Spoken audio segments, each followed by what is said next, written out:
an Unspoiled Network podcast. This is Spoil Me, covering Fleabag, Season 1, Episode 5.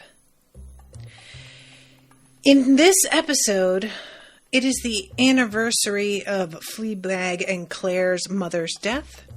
And they're going to their dad's house. And it's truly one of the most uncomfortable things I've ever seen. And I hated it so much. Welcome to Spoil Me.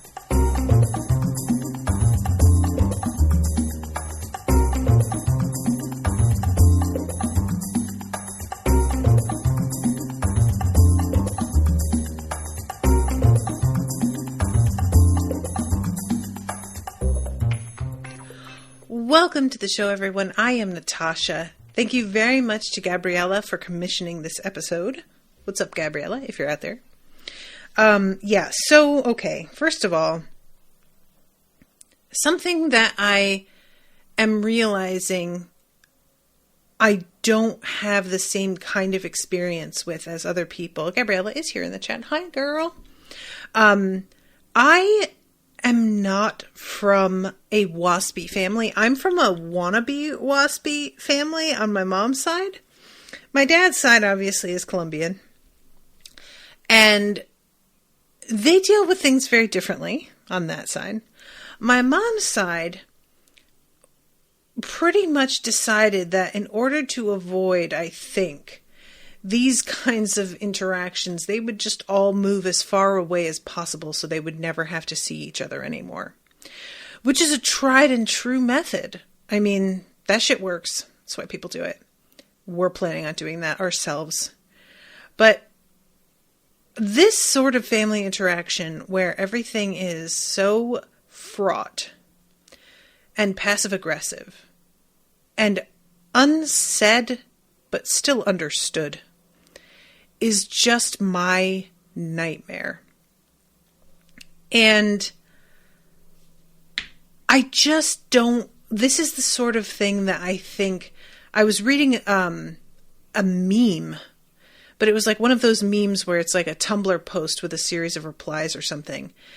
And somebody was talking about the difference in communication styles with a lot of white families as compared to families of color, especially black families, and how differently things are perceived when you are brought up in one culture versus another. So what they were talking about was like the fact that being direct can be seen as incredibly rude in a waspy household, whereas being passive-aggressive and indirect is seen as something to loathe in and of itself in another culture. I fall squarely into that category. I hate passive-aggressiveness with a passion that is so unreasonable that as much as I feel justified at times, even I know I'm not being fair. Because when you're raised in a household that is passive-aggressive, that shit is practically impossible to unlearn. So I really try and have that understanding. I try and give people grace regarding the fact that they are passive-aggressive, because a lot of times it'll come from people that I'm friends with who I know don't mean it the way it feels to me. But for myself, if you want to say something, fucking do that and get your fucking, your stomach ready. Saddle up. If you want to have the conversation, we gonna have it. Okay? We're not gonna pussyfoot around it. We're not gonna make snide remarks that have double meanings. We're not going to make like weird comments or suggestions as if we don't think they can hear us, but they can, but they'll pretend they didn't hear, but we know they did hear. No, no, no. I have so little respect for that method of handling things because it is not actually handling anything. And it's part of what causes people to doubt themselves, because you get gaslit in an environment where people handle things that way because you think, well, they definitely meant it like this, right? But there's no way to verify that that's what they meant, and that's the point. If you come up and get forward in somebody's face and are like, so what the fuck did you mean by that? They will have purposely worded it in such a way that they can be like, I didn't mean anything by it. I don't know why you're behaving this way. You're really overreacting. All I said was such and such. I don't know why you are reading into it.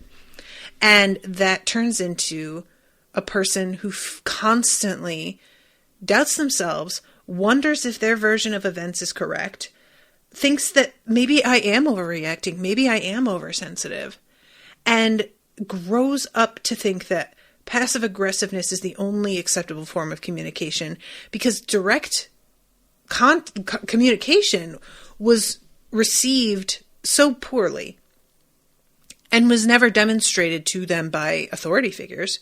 So obviously that's not how we handle shit. And I can't, you guys, like, it's just one of those things that, again, I know I have a reaction to it based on my family and the few times that I have run up against it that is unwarranted. But it is just such a trigger for me to get enraged. And it's part of why I am so open and why I am so direct in the way that I communicate, because I intend to flout all of those conventions. I want people who talk to me to know they won't get away with that. So don't even try it. And I will be as upfront as I can right away to establish the kind of person I am. That way they know I'm not playing those games. So we're not doing that. This is part of why I don't do well in a, quote, professional environment, such as an office. That kind of place thrives on passive aggressiveness. And it's the only way anything is ever dealt with. And if you can't speak that kind of language, it just often doesn't work out, or you spend every day constantly in a state of like barely suppressed fury. And that's something that does happen. But I just, that's part, I think, the reason that like office culture is like that is because it is so dominated by WASPs. And they made the culture in an office similar to their family culture. And it's like deeply unhealthy and fucked up. So putting that out there, because Olivia Colman's character in this show, remind me of her name, guys, if she has one. She is just incredible in this role. The passive aggressiveness with her is just... There was a girl that I went to school with at Carnegie Mellon, and we had a project where we had to create a self-portrait out of found objects. And one of the girls in the class created a 3-dimensional sculpture of her own face made out of cotton wool. This was all stuff that she like scraped together from like the costuming department that they were going to throw away. And so it was like a shape of her face coming off of like a flat background made of cotton wool. But if you touched it, there were needles hidden in it. And she warned people before they touched it, thank God. But that is who Olivia Colman is to me. She looks unthreatening, like fluffy cotton wool.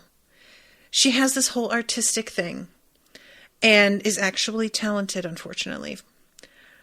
But also is poisonous.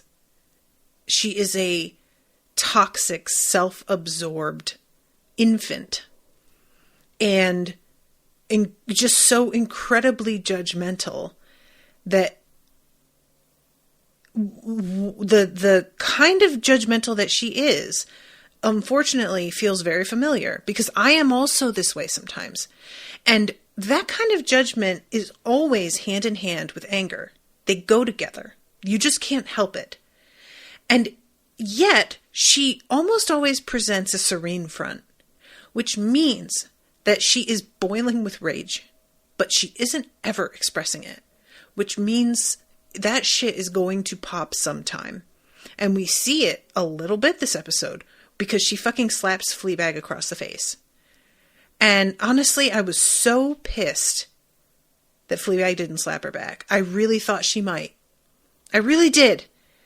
And I wanted her to so bad, because that was the first honest moment in this entire episode, you know? So anyway, I just wanted to talk about her because this, we have seen like edges of her. She hasn't been a major factor in any of the scenes so far. And I knew she was going to be awful. Fleabag has told us, but, Fleabag is unreliable. So as much as I was like, I bet you are telling the truth, I was interested to see, will I interpret everything the same way? And it turns out, yes, I do. And Olivia Colman's acting in managing to get this, like,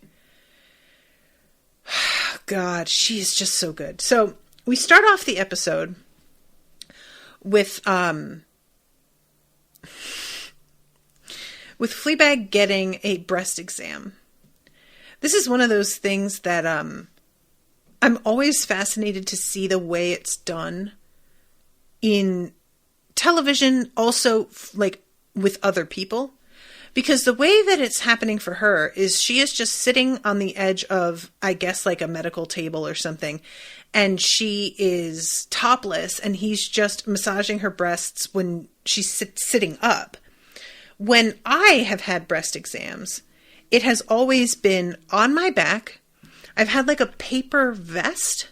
So I've been topless, but my breasts are covered with the vest, and then the doctor would move one side aside to palpate the breast. But oftentimes, she wouldn't even like lift it. She'd just slide her hands under it and palpate the breast without actually like looking or exposing me in any way, and then move on to the other one under the vest as well to provide some modicum of modesty and an illusion of modesty, really.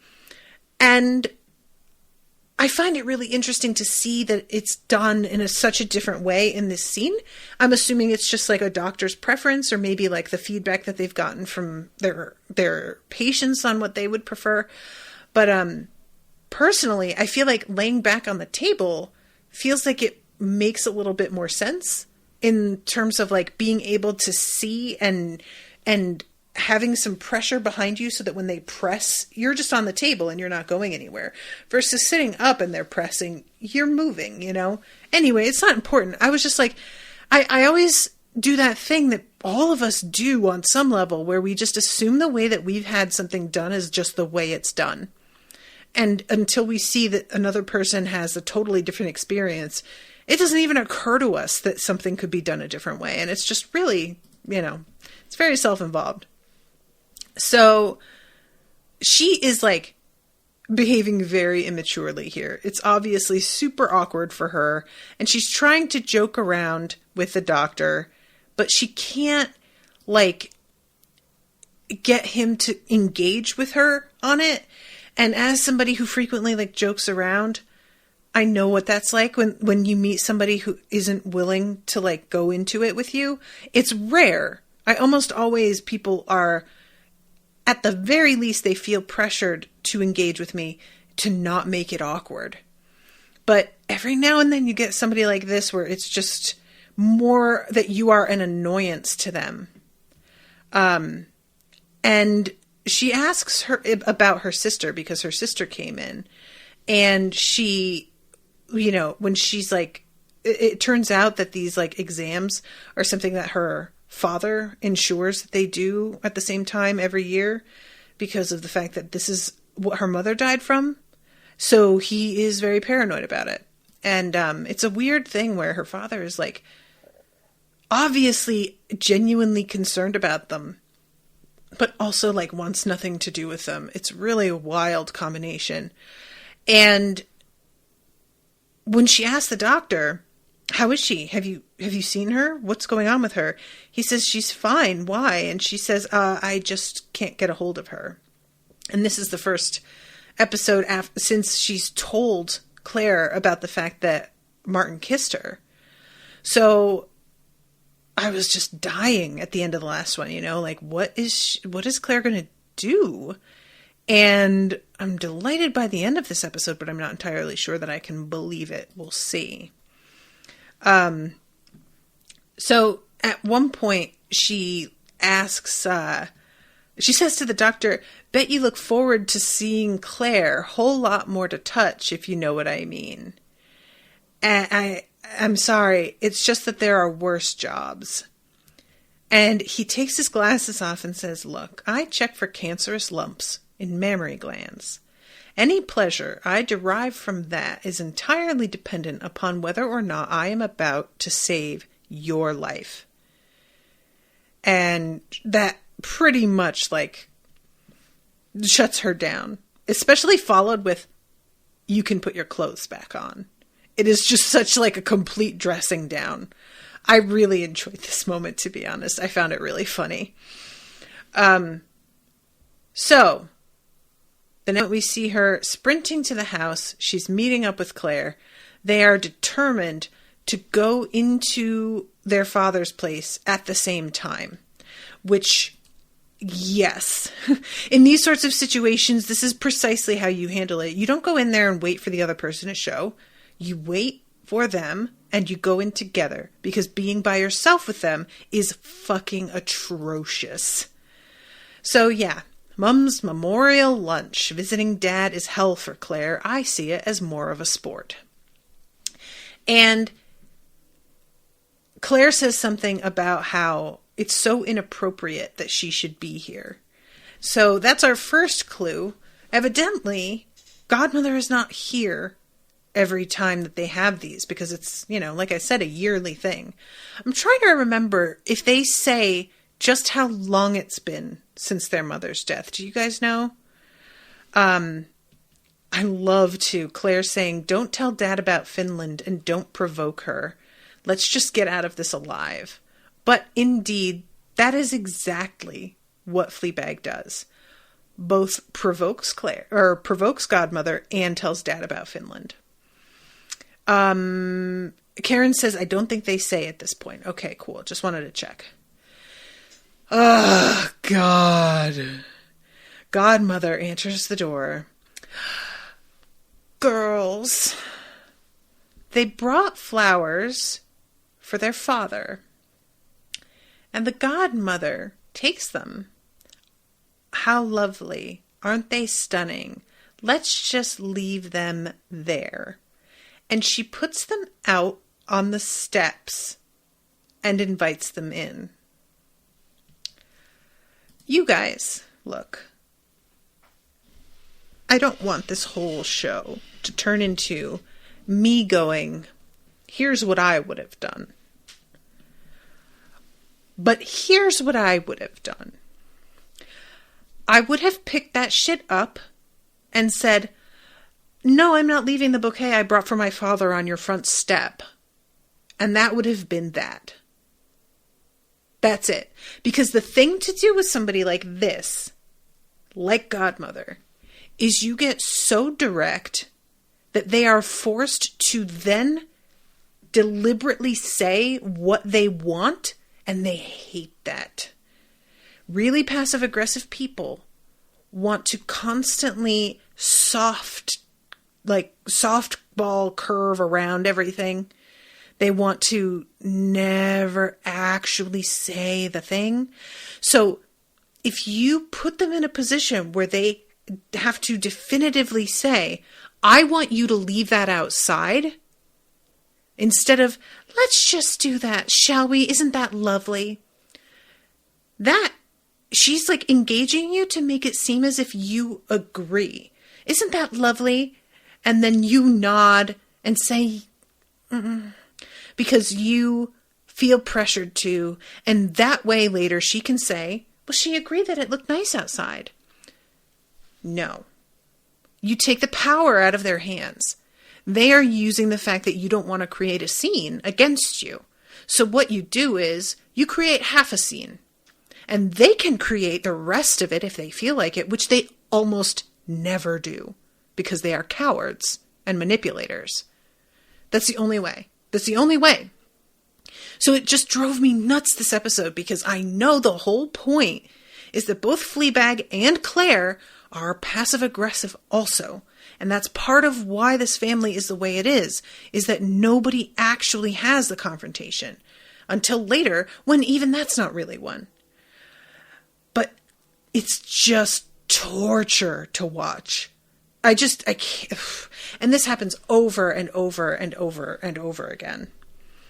So just the fact that Godmother is here, it's so, it's just like Claire said, so inappropriate. They come in and they hear this buzzing, and Fleabag asks, who's Dad cutting in half? And Godmother says, oh, it's the tree in the back garden. And Claire says, why are you taking the tree down? And they don't say this episode, but it turns out that the cat Felicity, she had been trying to get out of the house and she used the tree to do it. They don't say, but I feel like the two girls are, because this had been their home as children, right? So that tree means something to them. And the fact that it's being cut down on the anniversary of their mother's death is just particularly fucked up. But of course, this biddy is not interested, or maybe is doing it purposely because it's a power move and she wants to see what they'll do, or she wants to just prove to them that she holds such sway over their father that she can get him to do this on this day of all days. So yeah, I hope you don't mind my being here, but my Pilates fell through. So, okay. Again, no, it didn't. She's here to monopolize the day because she is uncomfortable with the fact that her now husband, they're married, right? He was married to somebody else. She doesn't like it. That woman had allegedly been her friend. Now, I'm really doubting that, but allegedly. And over and over again throughout, all her mother does, or all their godmother does, is keep turning the conversation back to her and herself and her relationships and things that have happened to her. She can't handle them talking about their mother. It's like she is the epitome of that tweet, I am uncomfortable when we are not about me. Everything that isn't about her and how amazing she is seen as a threat. And it's honestly kind of sad because I would love to see the nature of the relationship that she had with their mother while their mother was still alive. Was she standing on the sidelines just envious? Did she have her own, significant other? I'm assuming no children that she was engaged with, and then genuinely, something did spontaneously happen with their father?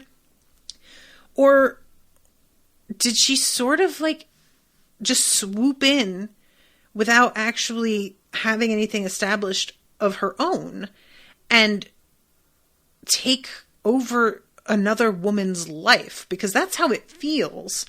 But granted, we just don't know anything about her.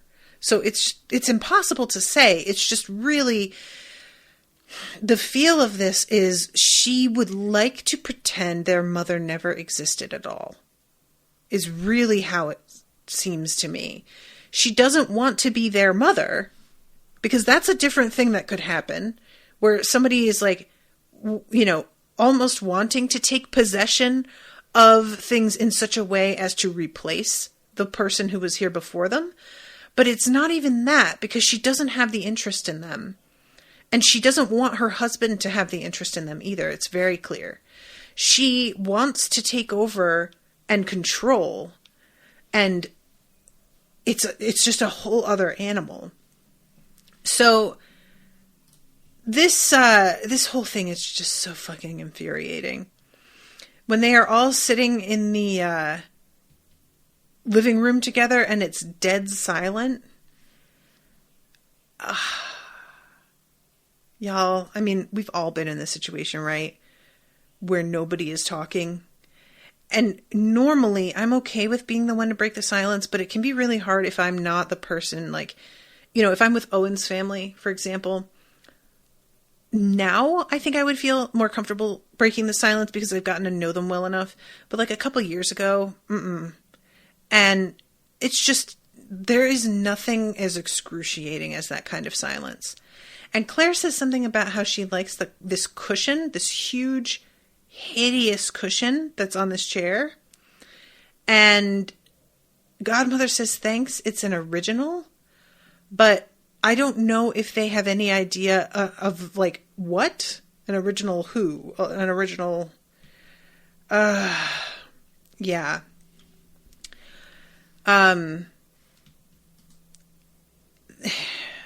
Guys, this is really hard. So, their father eventually comes in. He's got these little canapes. It's so incredible how good he is at... He really gets across that he cares about them, like, in his way, but he's terrified.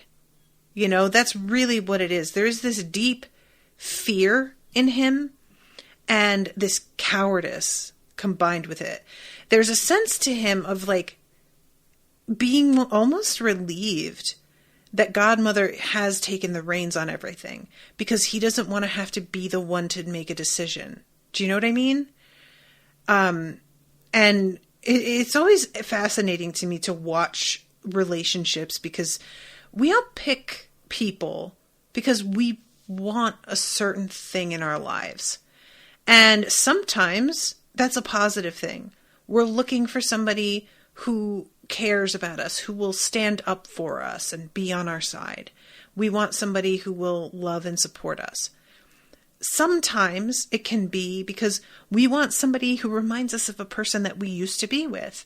We want somebody who will stay by our side no matter what mistake we make. So we pick somebody who is like, doesn't have a great sense of self-worth, and they are going to put up with a lot more bullshit. There are all kinds of triggers to get us interested in a person, because that they signal to us somehow that they have a personality trait that we feel matches up with something we're looking for. And for better or worse, that's just how that works. And I could really see her being this kind of control freak and him almost having like no chance to even decide how he feels about her before she has moved into the house. And him being glad of it in a way, because the house is empty. He's lonely and completely shattered by the loss of his wife.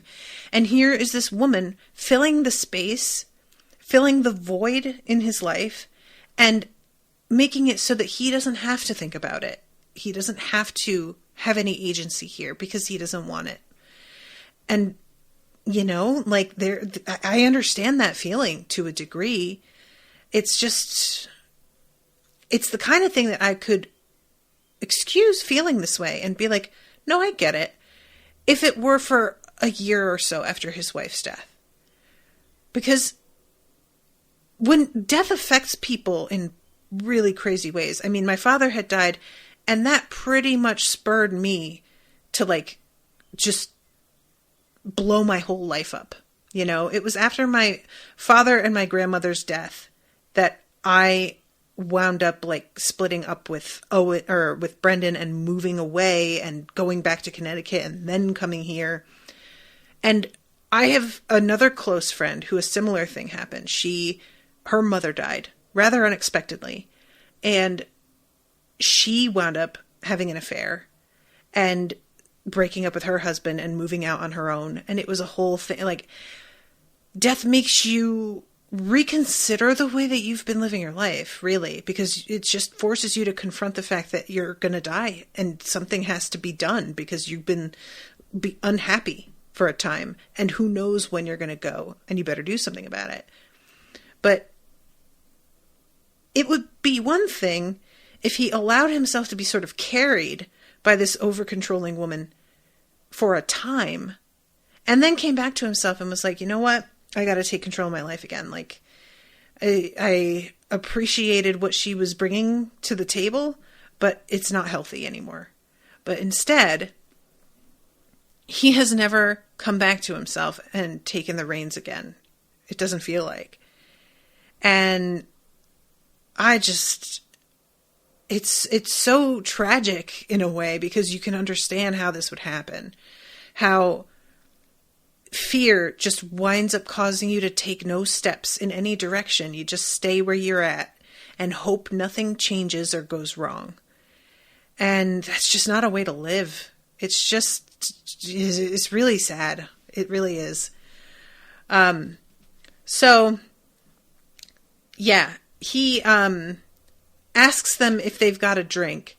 And I love the whole thing is that this is a memorial. And Godmother keeps talking about what a sad day it is, but then literally like pops a champagne cork. So they're having drinks, and this is one of the moments I meant with like, she's uncomfortable when things aren't about her. They're talking about their mother and the sounds that she used to make and the voices she used to make when they were like walking in the park or talking about the squirrels. And they do an imitation of her, and apparently she used to like swear a lot. Run, fucking run!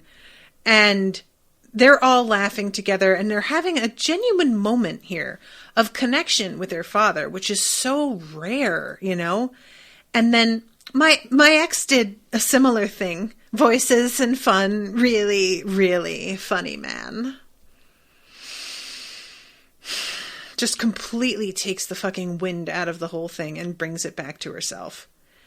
So they leave, and Claire and Fleabag are left alone in the living room. Claire is super uncomfortable, picks up her phone, and Fleabag like shoves her and is like, are you going to go to Finland or what? What are you going to do? You're going to have to talk to me eventually. She sort of doesn't and just ignores him.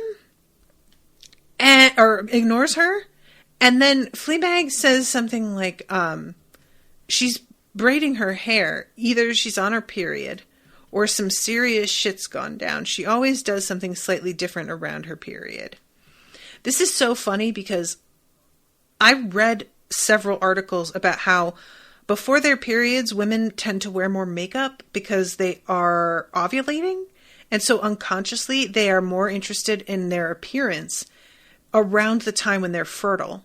So they are like, there's a subconscious drive to find a mate. And I haven't followed up on this, but it sort of feels a little bit tied to that in a way. Mom used to call it her monthly confidence crisis. The only way she can get through it is to reinvent herself in some small way.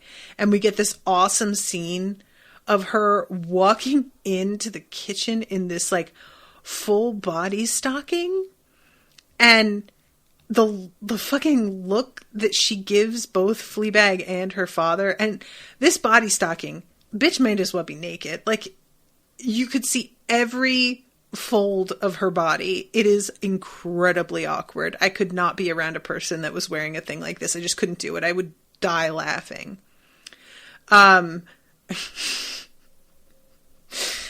So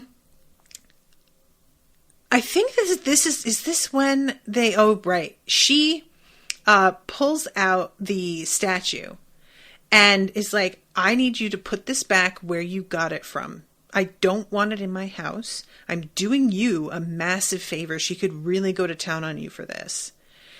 And they go upstairs to like place it back on a shelf and act as if it was there the whole time. And as they're up there, they're looking around at her paintings. And I think it's Claire that says, I really hate the fact that she's talented. I always forget that. Which I completely understand that feeling. The sort of vibe of like a person that you hate who actually has some reason to, have the confidence that they do. Infuriating. So at this point, Fleabag corners Claire and says, is everything okay with Martin? And she just shakes her head without answering and asks, you invited somebody today? Yeah. He's horrifically hot. You're going to puke when you see him. And indeed, it is Guy Who Fucked Her Up the Ass. I don't know if we get a name for him. But later on, we have the moment with Fleabag and her father. She goes down to the kitchen and he's getting his canapes ready. Sort of tells him how poorly the business is doing in a way that he interprets as her asking for money. And it's the kind of thing where I don't doubt she'd take it were he to offer. But I think she would hate taking it so much. It would actually be a bit more of a struggle for her to do than otherwise. That's the kind of thing where if you're dealing with a woman like her godmother, if you accept a favor from a person like that, you just never get free of that obligation ever again. They may tell you that they're glad to do it, and, it will never go away. They will bring it up every chance they get. And even if you paid it back in full, doesn't matter. You just don't get away from it. So I on the one hand, I'm like, I bet she'd take it. She really wants to keep this business open. And I think she might, but I think she would hate doing it so much.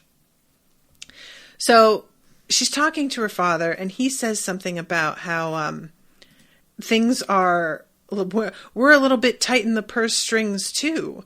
We've just been keeping it quiet. We haven't been able to buy anything or do anything. And then she happens to look over at this photo of a house that they're buying in France. And it's just such a gross, she doesn't nail him to the wall for this. And I understand that as much as I do want to be incredibly direct. If you nail somebody to the wall for something like this during this conversation, it just feels like you're trying to corner them into giving you money. And that's not what she wants to do. It's enough that he had to say that right after what he said before. He is aware of what that looks like and she knows he's aware. And that's punishment enough. So he's saying, I wanted to talk to you about this exhibition. And she doesn't even know what it is he's talking about. We find out later that what their godmother is doing is a sexhibition about her sexual history and the changes in her body over the course of her life. And at this point, he drops the canapes. And again, a really sweet moment. Every now and then it comes through where she pops one into her mouth and says 5-second rule. And he says, I have never bought into that rule. That's disgusting. And then he grabs one and pops it into his mouth and they both start giggling together. And again, she comes in and ruins it. What are you doing? Oh, just a little family tradition. Oh, odd fun. What are the rules? Girl, you're not part of this. That's the rule. The rule is you don't get to. I'm sorry, I don't make the rules. That's the rules, though. So at this point, her boyfriend shows up. And I say boyfriend loosely because that's just the easiest way to refer to him, even though it absolutely is not what he is, right? So I love this whole scene so much because they really got a great guy to play this dude because he is attractive, definitely. But there's something about the way he sits and holds himself, the kind of eye contact he makes, that takes it all to another level, where I don't feel like I would, in a photo, particularly notice him. Like, I'd probably be like, oh, he's good looking, but it wouldn't be a thing. But when you watch him in action, there is a layer of, like, just such sincere, calm confidence, and that is very difficult to resist. And, like, he is a dickhead completely, but he's a dickhead in an unintentional, like, unmalicious way. It doesn't feel like he's manipulative, abusive. He just feels clueless, which is a lot easier for me to sort of forgive, you know? And Godmother just cannot stop talking about how attractive he is. And it's just so awkward, like, you know, right in front of everybody. Like, I have been the young girlfriend to a guy whose father was a little bit too attentive. And it's, like, incredibly uncomfortable. And we saw him talking to Fleabag about how he began to realize that he was good looking when his aunts started to get weird. And it just feels like such a loaded thing here, because I just keep thinking about, like, you know, it's not something that we talk about, but men can be subject to the same kinds of gross attention. And I sort of hate watching it, because it's like, I feel like this dude, it's like, yeah, he definitely is a bit of a douche, but also this is just gross behavior. She's right there in front of her husband, fawning over this guy repeatedly. They ask Claire what's going on with her work, and she immediately changes the subject, talks about how, oh, she used to be our godmother. Godmother says their parents split up, and she's like, oh, my mom died. And the look that he gets, it's so funny, because he really seems to be sort of taken aback by the conversation at dinner. But then later on, he tells her how glad he was to have, like, a normal, like, family meal. And she does not know what to do with that. Like, why would you? So at this point, we have him getting up to go to the bathroom, and the discussion of what the exhibition is. So says later that he's honored to come, but he doesn't actually know what it is, because he missed this whole explanation.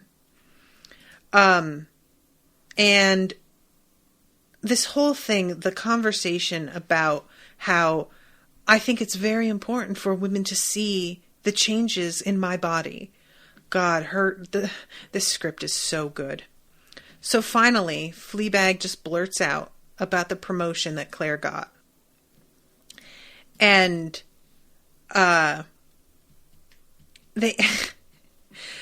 she basically forces the situation.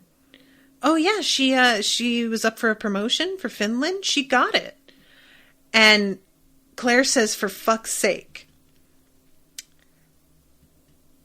can we not? But then Fleabag says she's turning it down. Why? Oh, why? Why not? Why, Claire? Claire, are you pregnant? This is everything you've ever hoped for, Claire. And she says, because you can't just fuck off on airplanes and leave your weird stepson and broken sister to fend for themselves. Okay?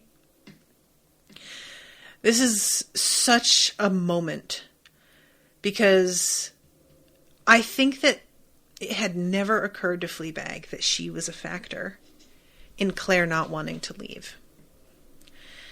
This is just a beautifully acted moment. It's incredibly restrained. And the look that they give each other, it's a simultaneous, like, apology, realization, anger, resignation. It's just so much, you know. And when she gets up from the table, I feel like she's really coping with this just panic reaction of, oh my God, I am one of the people. I was like a tether. I had no idea.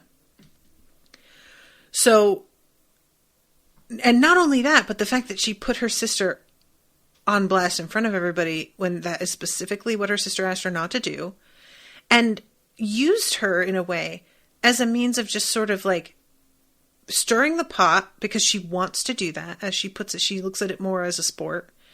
And she's trying to pressure Claire to do a particular thing by informing people in her life about it. And it's sort of like giving information to the enemy. You know, the godmother is just a nightmare. And you tell her that you are up for this insane promotion and then you're not going to take it. Another thing that she probably will never stop bringing up. And it's just kind of an unforgivable thing to do with somebody that you are meant to mutually hate, you know? So we go back to a memory of her coming home and she's saying, I'm just so annoyed with myself. I wish I could just meet myself and have a go at myself. So Boo grabs her hat and her jacket and puts them on and comes back in dressed in Fleabag's clothes and then says, all right, do your worst. And she says, you don't take yourself seriously. You need to reach out to your family. You need to stop provoking your sister. Just grow up. You do not take yourself seriously as a businesswoman. You need to pay your fucking bills. You need to be nicer to Hillary, and you need to get a new hat. And Boo is like, so is that better? And she says, yeah, it's better. And that's the end of the memory. This is a really interesting little bit for me because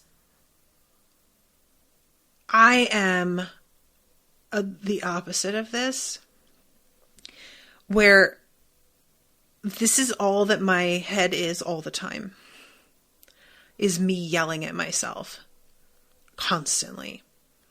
And I don't remember if I mentioned it on the show, but a few weeks, maybe 2 weeks ago, I had a panic attack in my sleep, which I didn't even know was a thing. But I woke up with this surge of adrenaline, absolutely flipping out, and from a dead sleep. And I began, Googling panic attacks because I was like, is that what it is? Can that even happen in your sleep? And it turns out, yes, it can. And somehow it was triggered. It doesn't necessarily have to be like, an environmental thing.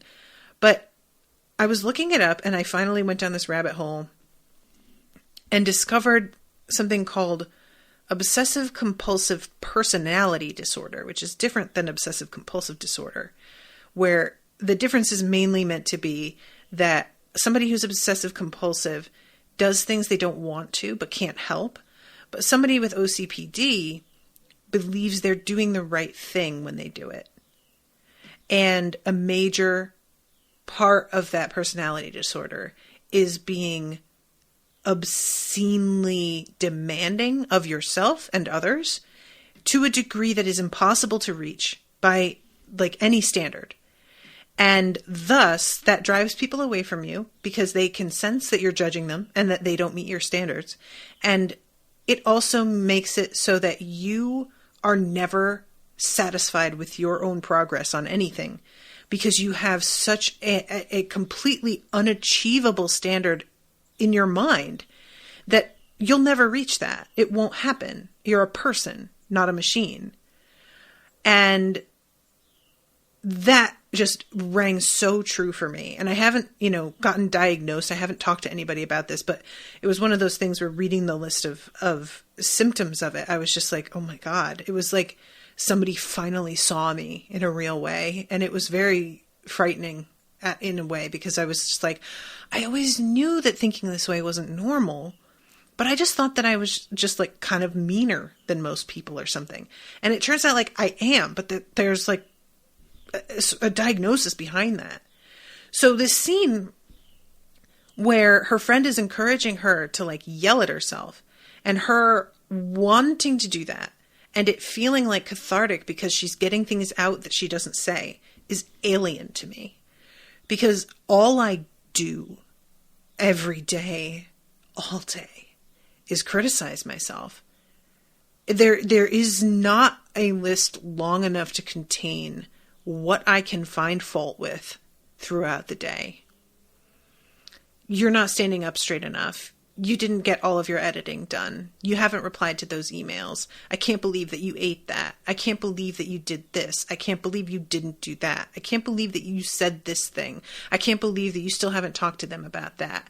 You didn't finish your budget. You didn't work out. You didn't, whatever. It's endless all day.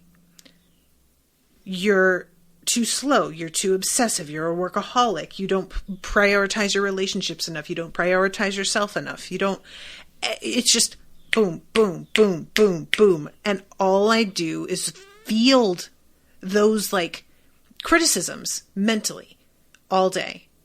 And I have no idea what it must be like for those like feelings of self-loathing to be beneath the surface enough that you have to pull them out.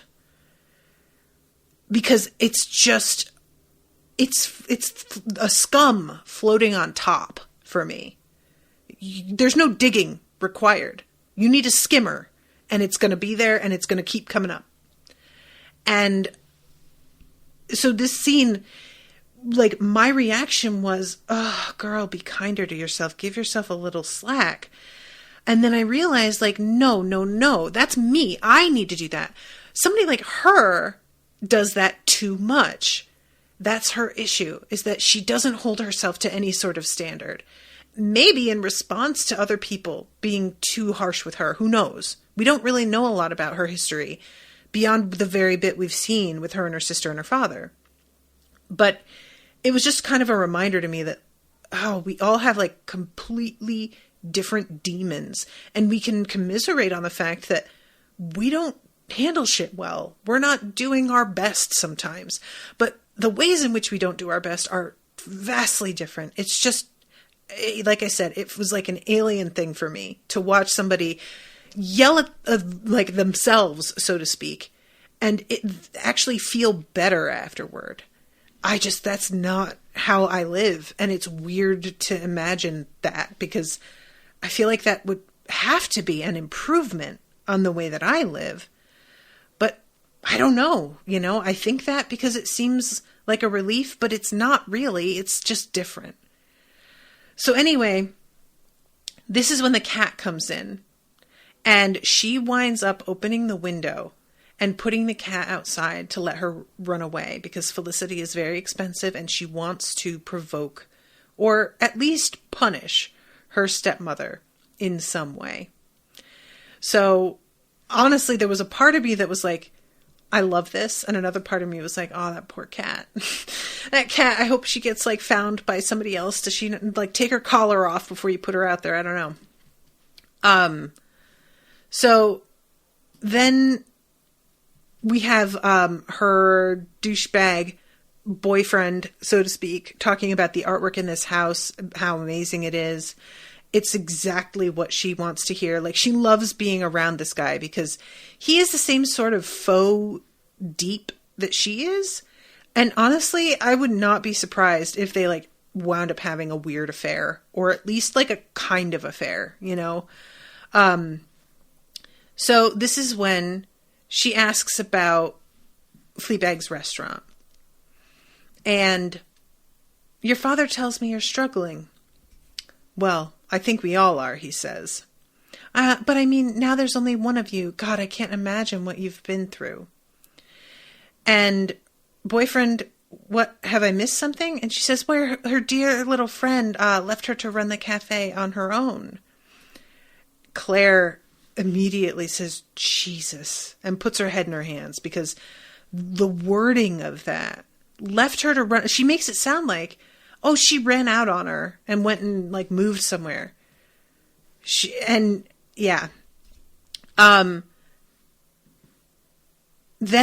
Godmother says she killed herself, and Fleabag cuts in with, it was an accident. And the look that Claire gives her, I had said before, that when we see the scene right before Boo jumps in front of traffic, I had thought if she was doing it to just get the attention of her boyfriend, that she would be more gleeful. And she was unexpectedly distressed in that scene. And I am beginning to realize that Fleabag is lying to herself that this was an accident. Boo did kill herself, and she just doesn't want to face that, which I could fucking understand. And Claire seems to be aware of this and knows how tender a subject this is for her sister, and like is feeling protective but doesn't really know what to do. And her godmother tells her to give it up, sell it, have a little holiday. And we see this moment of her and Boo together in the restaurant talking about how they built this together and no matter what happens, they'll never give it up. And when we cut back to Fleabag, she just has this look on her face like she doesn't know whether she wants to burst into tears or throw up. So she goes upstairs. She goes to the bathroom. She has a cigarette. And let's see, what is it that her godmother says when she catches up with her in the hallway? Have you seen Felicity? Oh, no, sorry. Gosh, all sorts of things go missing in this house, don't they? The sculpture turned up. Did it? Yes, must have just toppled off the side. Well, if you rid a woman of her arms and limbs, you can't expect her to do much more than roll around.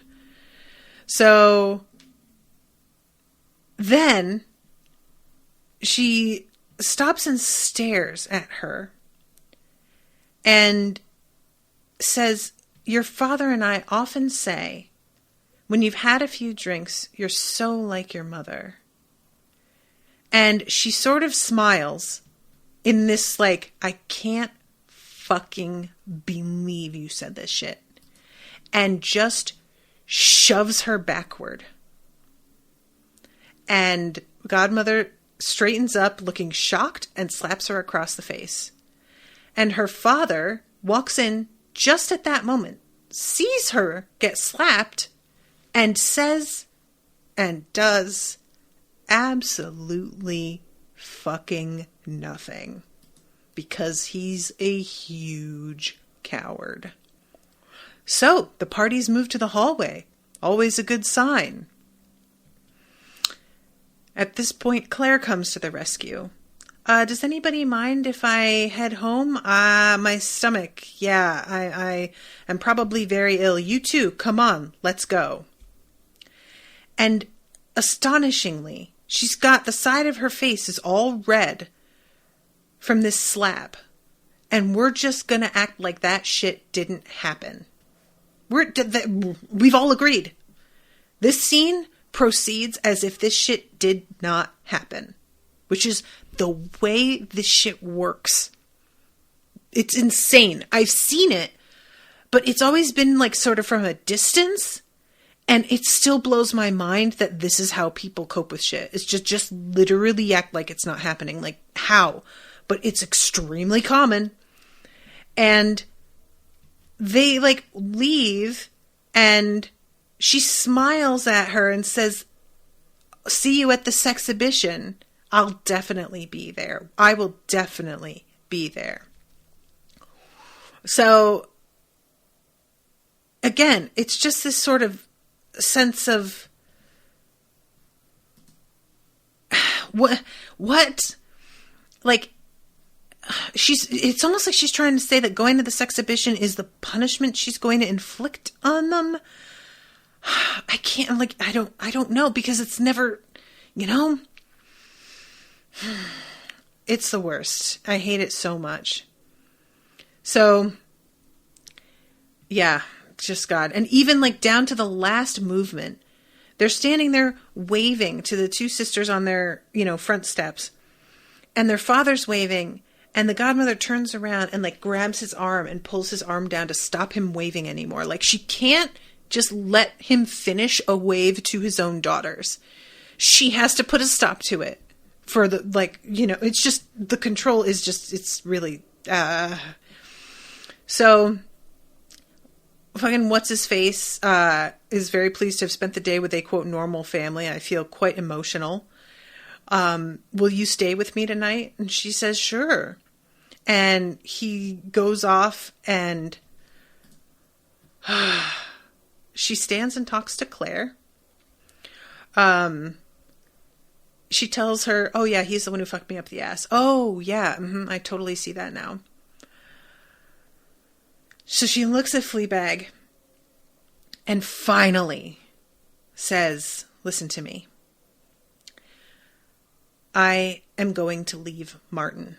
I'm going to give you the money for the cafe, and I'm going to go to fucking Finland. And then she reaches into her bag and pulls out the fucking statue. You guys, I was genuinely so touched. Like, sincerely. I got a little emotional here. I really did. I don't know if she really will leave Martin. I don't know if she really will go to Finland or give her the money. I want to believe that she will, but I don't know. People say things and then they reconsider. But the fact that she took that statue back, that really means something. That is the coolest thing you've ever done. I love this, you guys. And she says, shall we? We can try. And they hug. And it's a genuinely sweet moment because they hug. And for a second, it is awkward. And just a millisecond later, you see them sort of relax into it and just be like, oh, God. Just a moment of real, like, oh, I really do love you. And I'm so glad you're here. And I'm so pleased that you're on my side. And thank you. And then they pull away from each other. And it's just, again, very... their relationship is so... I just want them to be friends throughout. I don't want them to ever, like, really fight. Please, ever. Please. Just... You know? And the episode ends with her getting on the back of his bike and riding off into the sunset. And she sees, just as they're pulling away, Felicity walking about in the bushes. It's a good episode, you guys. I really enjoyed this. The show is very good. Again, I'm always shocked that I can get as much mileage out of a 25-minute episode as I do. I'm over an hour, like...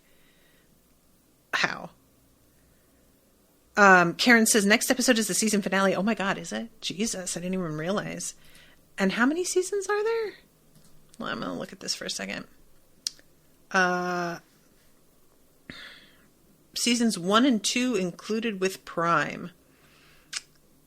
It doesn't look like they're... I don't see both here, though. That's weird. Or maybe I'm just... Oh yeah, here I am. So there's only 2 seasons. Is there a third one coming out, or is the second one the last? Only 12 more episodes total, no plans for more. Oh, tragic. That's so sad. Oh, well. All right, well, I'm going to wrap it up, but thank you again, Gabriela, for commissioning this. Thank you guys for hanging out in the chat with me. Yeah, God. I really enjoy this show, but it is heavy. And I think having the episodes be shorter was very smart. You know, having them be only 25 minutes instead of like a 45. I feel like if you went any further per episode, it would have been too much. So good call, whoever wrote this. All right, guys, I will see you. Let's see, when's the next episode? A week from today, Tuesday, March 3rd, with the finale. Until then, toodaloo, motherfuckers.